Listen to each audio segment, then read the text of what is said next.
Hey, Trinity Park. It's December the 21st, and I'm here to tell you about the birth of Jesus. We're inching closer and closer to Christmas Day, December the 25th, when we will celebrate the birth of Christ.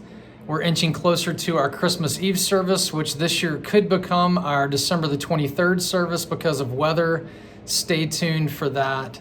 But I'm here to encourage you today in the gospel of Jesus, and it's an interesting passage to draw encouragement from. And it's this passage in Matthew 2 where we read about Herod's great sin. This is going to be one that's going to be a little bit challenging to talk to your kids about.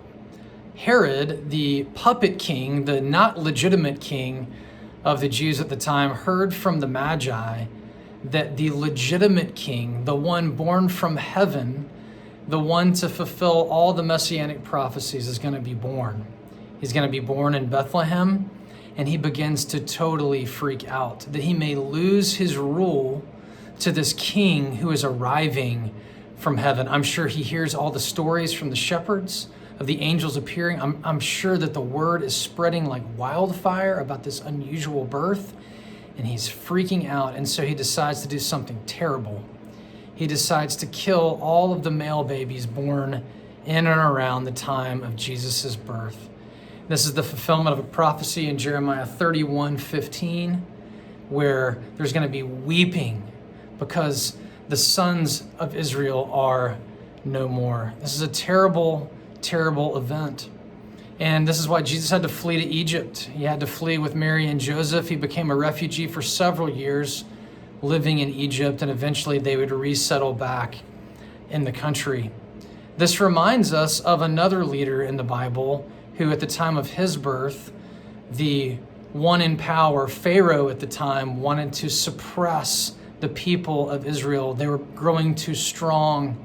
Pharaoh was afraid he was going to lose his rule. And so at the birth of Moses, he also killed all of the male-born children. It's a very similar story. Moses, amazingly, miraculously, would survive, and he would go on to lead the people out into freedom. And similarly to Moses, but even in a greater way, Jesus survived.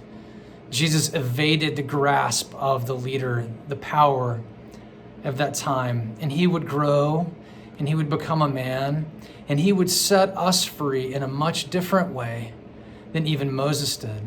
He would also lead us out, but this time to a new exodus. He would lead us out into freedom from sin and from death.